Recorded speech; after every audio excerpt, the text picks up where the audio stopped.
तो करें हमारा लास्ट पार्ट और फिनिश कर देते हैं इसको फटाफट। और क्या कहता है कि section 80 JJA, 6JA, JJAA, TTA, TTB, ये पूरा पॉइंट पढ़ने वाले हैं, क्योंकि अभी तक हमने ये सारा का सारा कंप्लीट डिस्कस कर लिया है। पार्ट 1 कंप्लीट हो गया है, पार्ट 2 ये भी कंप्लीट हो गया है, पार्ट 3 ये भी कंप्लीट हो गया है, जो कि हमारा स्पेशली मेडिकल एक्सपेंसेस के ऊपर था। पार्ट ई हमारा बैंक से जो हम लोन ले रहे हैं उसका जो इंटरेस्ट बन रहा है वो वाला है, राइट। देन उसके बाद अभी जी किया है हमने, अब हम करने जा रहे हैं 6 पार्ट, जो कि हमारा वेरी वेरी इंपॉर्टेंट है, ठीक है। सिंपल सा है, बहुत सिंपल सा है। अच्छा, जब कोई ना इंसान जब वेस्ट मटेरियल को भी तो यूज करते ना, ये भी तो बिजनेस है ना। जब कोई इंसान या फिर कोई बिजनेसमैन वेस्ट मटेरियल को, वेस्ट बायोडिग्रेडेबल जो भी आइटम्स हैं उनको यूज करके उसके लिए आप इंडस्ट्री सेटअप कर रहे हैं, बिजनेस बना रहे हैं, ठीक है। इन सब की प्रोसेस करने के बाद आप कुछ भी क्रिएट कर रहे हैं, क्योंकि यहाँ से क्या निकल सकती है, कंपोजिट निकल सकता है, खाद्य जो हमारी जो खाद होती है, ठीक है, बायोगैस हो जाती है। मतलब इनसे जितना भी मुझे, अब देखो कंपोजिट बनाने से मुझे क्या मिलने वाला है, और मैं उसको मार्केट में सेल करूंगी, मेरी इनकम जनरेट होगी, कहते हैं हाँ जी होगी। अब इस इनकम के ऊपर आपके टैक्स के अंदर डिडक्शंस कैसे मिलेगी वो इसके अंदर बात की जा रही है, ठीक है। अब देखो यहाँ पे मेरी इनकम होगी, मेरा प्रॉफिट होगा। देखो चीजों में रिसाइकल करने के बाद थोड़ा प्रोसेस होता है, खर्चा पानी आएगा, कहते हैं हाँ जी। ये कह रहे कि जितना भी आप इनकम हुई है आपकी, ठीक है, मैंने कहा मेरी इनकम हुई है 10 लाख की, कहते हैं अच्छा इसके अंदर खर्चा भी हुआ है, कहते हैं कहते कम से कम मेरा 6.5 लाख रुपए खर्चा हुआ है, कहते अच्छा तो 3.5 लाख रुपए मेरे पास क्या आ गया, मेरे पास प्रॉफिट आ गया। अब ये जो प्रॉफिट है ना, ये प्रॉफिट जो भी आता रहेगा वो लगातार 5 सालों तक हम इसके ऊपर कोई भी टैक्स नहीं देंगे। कितना बढ़िया बेनिफिट है। इसकी गवर्नमेंट प्रमोट करिए कि भाई वेस्ट मटेरियल से भी हम क्या करें, बढ़िया तरीके से उसका यूटिलाइज करें, रिसाइकलिंग बिजनेस इसे हम कहते हैं। यह डिडक्शंस प्रोवाइड की जाती है, deduction for the income generated from the business of the collecting, processing and the treating the biodegradable waste के रिगार्डिंग। क्लियर आया समझ में जो अभी तक समझाया। अब ये देखो ये चीजें कंपोनेंट होगी, कितनी डिडक्शन मिलेगी, 100% जो भी आप प्रॉफिट कमाएंगे अपने बिजनेस में, वो भी लगातार 5 असेसमेंट ईयर के लिए। अगर एक कंपनी क्या कर रही है, अर्न कर रही है 10 लाख रुपए फ्रॉम द वेस्ट रिसाइकल से, तो ये कह रहे कि 100% उसकी डिडक्शन मिलेगी, मीन्स की no tax to be on these income for the next 5 year. 5 साल तक उसके ऊपर किसी भी तरह का इसके ऊपर टैक्स नहीं लगेगा। 5 साल बहुत हो जाते हैं, आप एक सस्टेन या फिर मैं कहूंगी सर्वाइव करने के लिए बेटर अपॉर्चुनिटी होती है ना।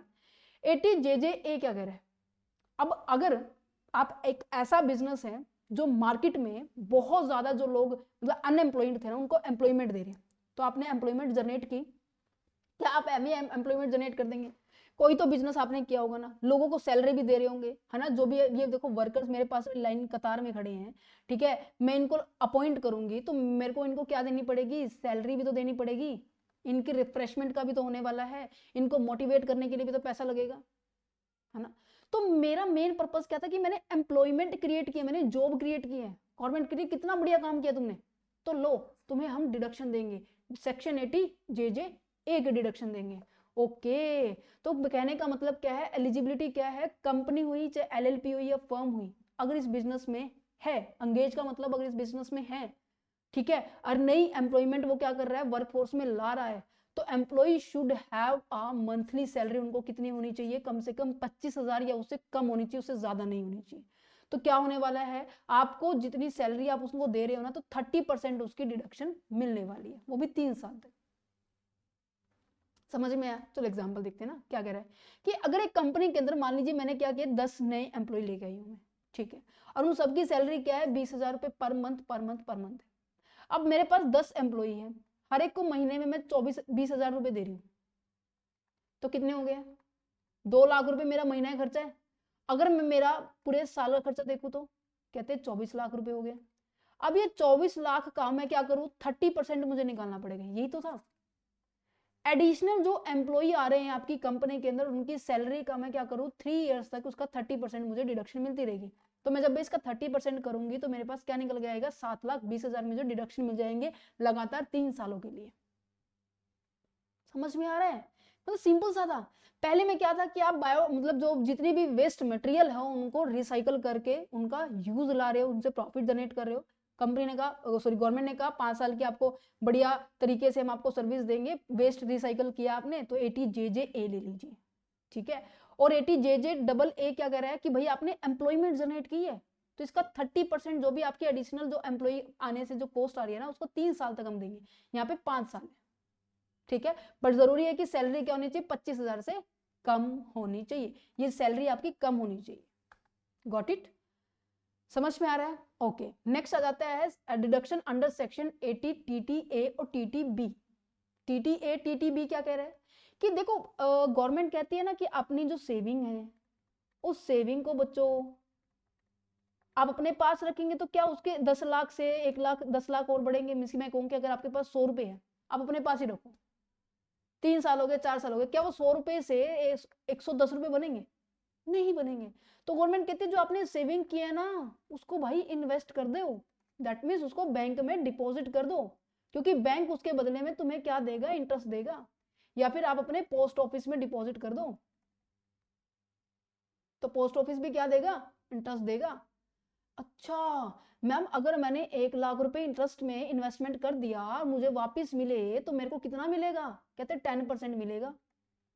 अच्छा, तो मतलब कि मेरे को 1 लाख के ऊपर मेरे को 10,000 रुपए मेरा इंटरेस्ट बनेगा, मीन्स कि मेरा 1,10,000 रुपए मेरा क्या बन गया, टोटल इनकम बनकर आ गई। मीन्स कि जो इनकम 1 लाख थी मेरी अब कितनी होगी, 1,10,000 हो गई है। तो ये आया, ये इनकम हुई।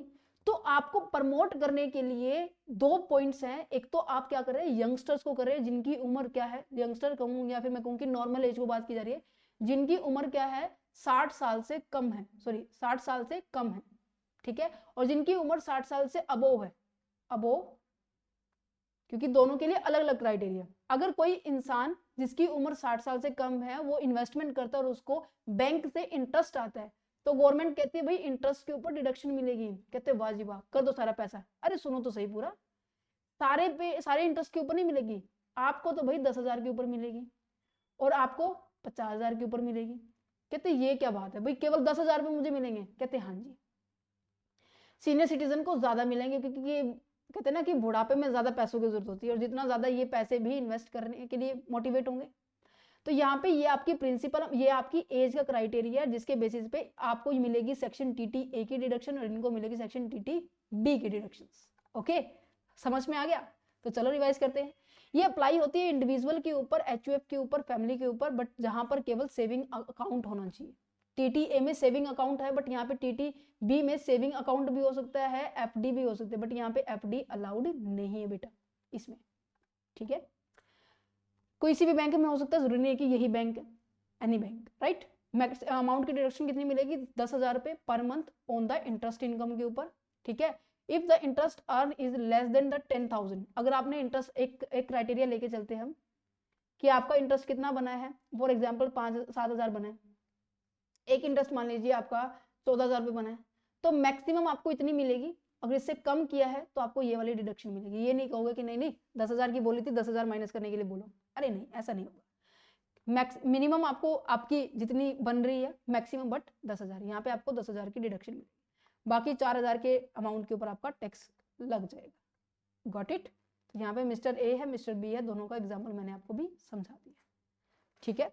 किस पे एप्लीकेबल नहीं होगी, कहाँ नहीं होगी, जहां पर मेरे पास इंटरेस्ट आ रहा है FD के थ्रू, तो TTA में आपको नहीं मिलेगी। और क्यों? क्योंकि आपका जो क्राइटेरिया वो 60 साल से कम उम्र का है। जो RD होती है ना, रेकरिंग डिपॉजिट होती है, या फिर कोई भी डिपॉजिट, मतलब कि सेविंग को छोड़ के अगर कोई भी डिपॉजिट है उनके ऊपर आपकी इंटरेस्ट का बेनिफिट, आपकी इंटरेस्ट का डिडक्शन आपको नहीं मिलेगा। समझ में आ रहा है? ओके।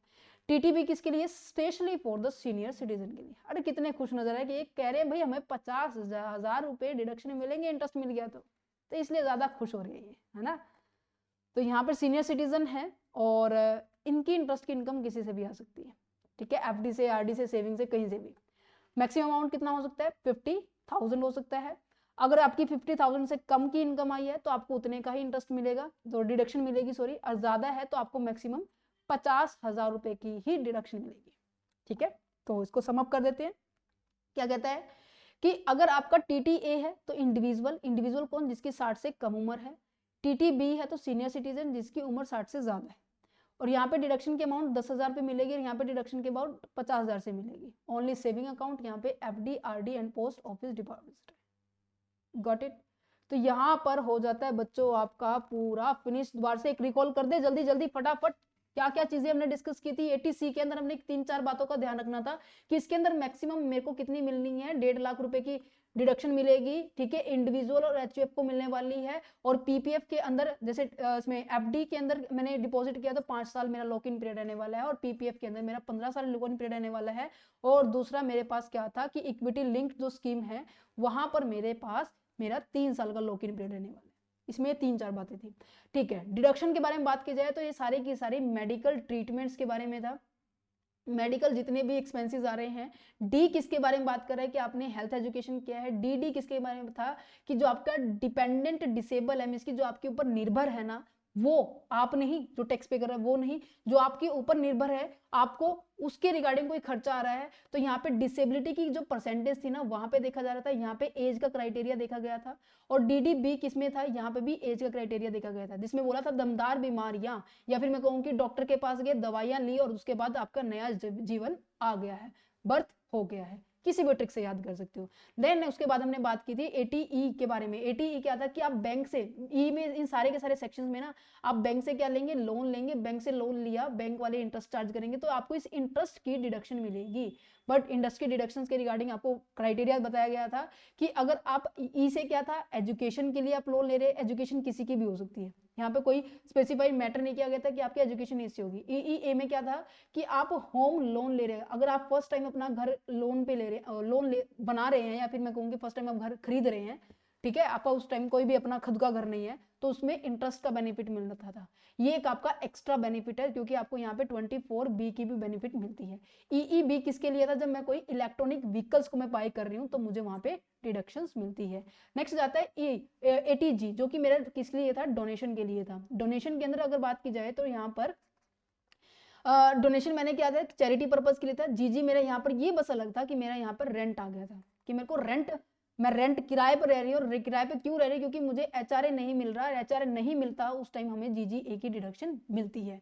GGA क्या था कि जब मैं किसी साइंटिफिक रिसर्च या फिर डेवलपमेंट के लिए, रूरल डेवलपमेंट के लिए पैसा इन्वेस्ट कर रही हूँ तो मुझे यहाँ पे क्या मिल सकता है, डिडक्शन मिल सकती है। GGB जब कोई कंपनी किसी पॉलिटिकल पार्टीज में पैसा इन्वेस्ट करती है, जब कोई पर्सन पॉलिटिकल पार्टीज में पैसा इन्वेस्ट करता है तो GGC आने वाला है।